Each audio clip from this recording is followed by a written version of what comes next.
কাকে ভালোবাসছেন আপনি, যার জন্য আপনি নিবেদিত প্রাণ সমস্ত কিছু উজাড় করে দিতে পারেন তার জন্য?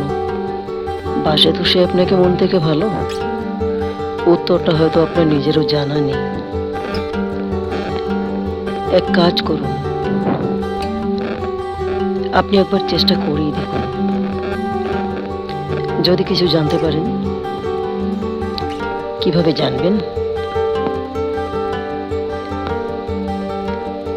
নাম্বার 1, সে আপনাকে ভালোবাসুক বা না বাসুক, মুখোমুখি আপনাদের হতেই হবে। কারণ সে আপনাকে বুঝতে দিতে চাইবে না যে তার মধ্যে আপনার জন্য সত্যিকারের ভালোবাসা বলতে কিচ্ছু নেই। এখন আপনাকে যেটা করতে হবে, যখনই সামনাসামনি বসবেন তখন নিজেদের মধ্যে একটা ভাবান্তর উপস্থিত হবে। যেহেতু আপনি তাকে মনে প্রাণে ভালোবাসেন, তাই আপনার দু চোখের দৃষ্টিটা যেমন হবে, ঠিক অনুরূপ দৃষ্টিভঙ্গিটা তারও থাকতে হবে।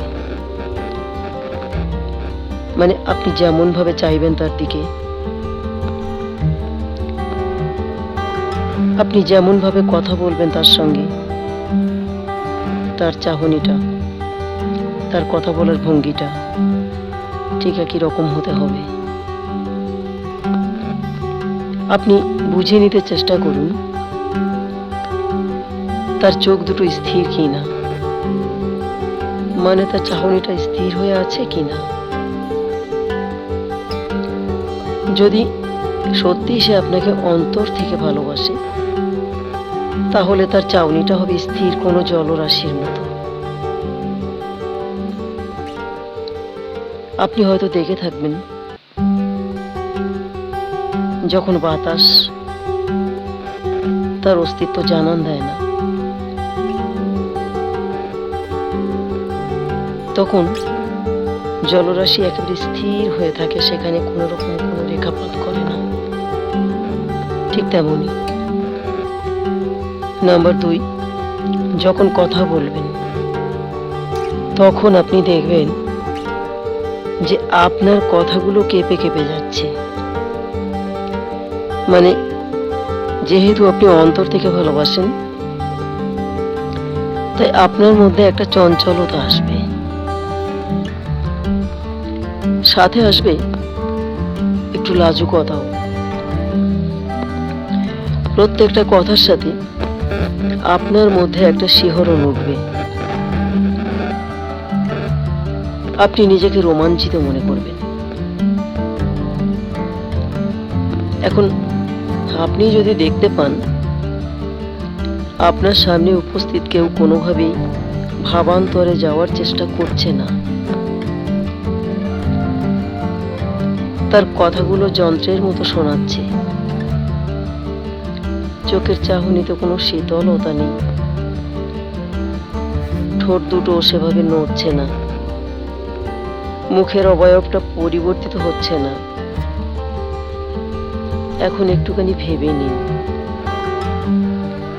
আপনার মধ্যে অকৃত্রিম ভালোবাসা রয়েছে। আপনার মধ্যে যখন এই পরিবর্তনগুলো হচ্ছে, তাহলে আপনার সামনে যে উপবিষ্ট তার মধ্যে কেন এগুলো আসছে না? আপনি ভেবে নিন, আপনি যাকে ভালোবাসছেন আপনার জন্য কোনো অনুভূতি নেই তার মধ্যে। সে আসলে কি নিতে চাইছে আপনার কাছ থেকে, ভালোবাসা নাকি ভালোবাসা? দেখুন, এটি একটি স্পর্শকাতর বিষয়। এখানে নাটকীয়তার কোনো অবকাশই নেই। যদি আপনি বাস্তবের মুখোমুখি হয়ে যান, এত কিছু বলতে হবে না, এত কিছু শিখতেও হবে না। উপলব্ধিটা আপনার নিজে নিজেই কিন্তু চলে আসবে। মানে আপনি নিজে থেকেই বুঝতে পারবেন যে তার মধ্যে সত্যি সত্যি আপনার জন্য কোনো ভালোবাসার লেশ মাত্র নেই। যা আছে সবটুকু মেকি। শুধু চোখ আর কান দুটো খোলা রাখবেন, একটু গভীরভাবে পড়ে নিতে চেষ্টা করবেন তার সবকিছু, একজন বিজ্ঞ মানুষের মতো। যাই হোক, একটি গল্প বলি, শুনুন, তাহলেই হয়তো বিষয়টি পরিষ্কার হবে আপনাদের কাছে। রাজপ্রাসাদের সামনে একটি বড় তোরণ। প্রচন্ড এক ঝড় এবং বাদলের রাতে সেই তোরণের নিচে আশ্রয় নিয়েছিল দুটি পাখি, ছোট্ট দুটি পাখি। ধীরে ধীরে ঝড় এবং বৃষ্টি বাড়তে থাকলো আরো। এত জোরে ঝড় হচ্ছিল, বাতাস এত জোরে বইছিল যে পাখি দুটি আশ্রয় থেকেও পুরোপুরি ভিজে গিয়েছিল এবং প্রচন্ড ঠান্ডায় তারা অবসন্ন হয়ে পড়েছিল। ধীরে ধীরে ঝড় এবং বৃষ্টি দুটোই বাড়তে থাকলো। একটা সময় একটি পাখি হার ধরে রাখতে পারল না নিজেকে। সে এতটাই অবসন্ন হয়ে পড়েছিল যে ধূপ করে পড়ে গেল তোরণের নিচে মাটিতে। জলে কাদায় মাখামাখি তখন সে। এতক্ষণ যে পাখিটি পাশাপাশি বসেছিল সেও নিজেকে ধরে রাখতে পারল না আর। সঙ্গীটি মাটিতে পড়ে গেছে, তাই নিজেকে কতক্ষণ আর সেখানে রাখা যায়। প্রাণটা কেঁদে উঠেছিল তার, তাই সেও নিচে নেমে এসেছিল। জীবিত আছে তার সঙ্গী, এটা ভেবেই সে তার ক্ষুদ্র দুটো ডানা দিয়ে প্রচন্ড ঝড় বাদলটাকে আটকে রাখার চেষ্টা করেছিল।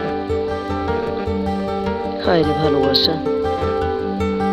এক সময় ঝড় বৃষ্টি দুটোই থামলো। যখন রাত্রি প্রভাত হলো, সকলেই দেখল মৃত ছোট্ট পাখিটাকে আর একটি ছোট্ট পাখি ডানা দিয়ে ঢেকে রেখেছে। সমবেদনা জানিয়ে যখন কেউ তুলতে গেল, দেখল ডানা দিয়ে ঢেকে রাখা পাখিটাও মৃত। দু চোখ ভরে জল চলে এলো তার। বুঝতে পারল সঙ্গীটি যখন পড়ে গিয়েছিল, সঙ্গিনী তাকে ছেড়ে থাকতে পারেনি, তাই সঙ্গীর সাথে নিজের জীবনটাকেও বিসর্জন দিয়ে দিল। এখন আপনি বোধহয় বুঝতে পারলেন আপনার সামনে থাকা মানুষটার মধ্যে কি কি আপনাকে দেখতে হবে, খুঁজতে হবে।